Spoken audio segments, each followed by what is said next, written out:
Gram डैहांडी की प्रस्तुति रामजी वर्मा एवं कुमारी पूजा के स्वर में सुनिए यह शानदार गीत। कलकत्ता माँ काली कहाए, कलकत्ता माँ काली कहाए, रतनपुर में महामाई, रायपुर माँ बंजारी कहाए, डोंगरगढ़ माँ बामलाई। पहली बंदन तोर करत माँ बमलेश्वरी दाई, भरे सब माला जेते रख दे, गाय भर दे देगी लाई। बोलो माँ बमलेश्वरी मैया की जय।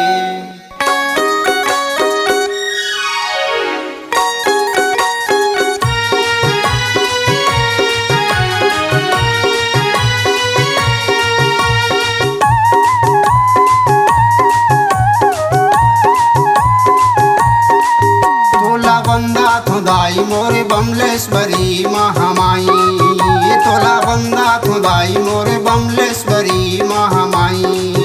हे भरे सभा माला जेते रख दे, भरे सभा माला जेते रख दे, ते हमोर महामाई।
धनिया पहिरे सोने के तय पैजनिया, सोने के तय कर धनिया पहिरे सोने के तय पैजनिया।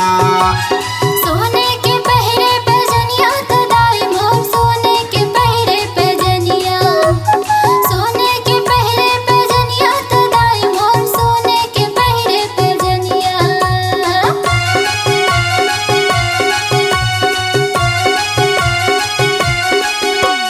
सोने के तय कर धनिया पहिरे सोने के तय पैजनिया, सोने के तय कर धनिया पहिरे सोने के तय पैजनिया।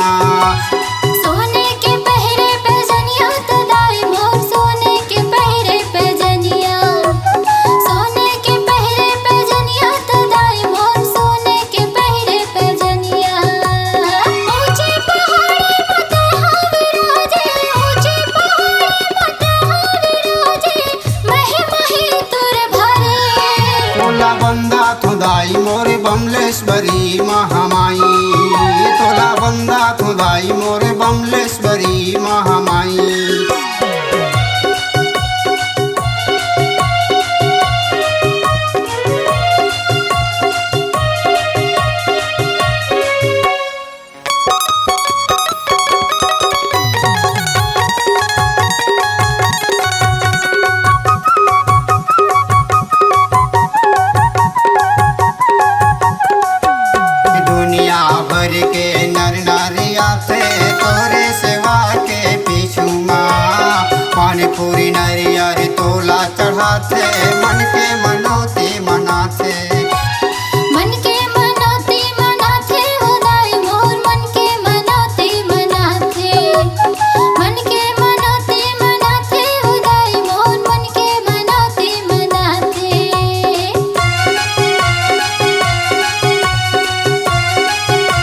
दुनिया भर के नर नारिया थे तोरे सेवा के पीछू माँ पानी पूरी नरियर तोला चढ़ाते मन के मनोती मनाते।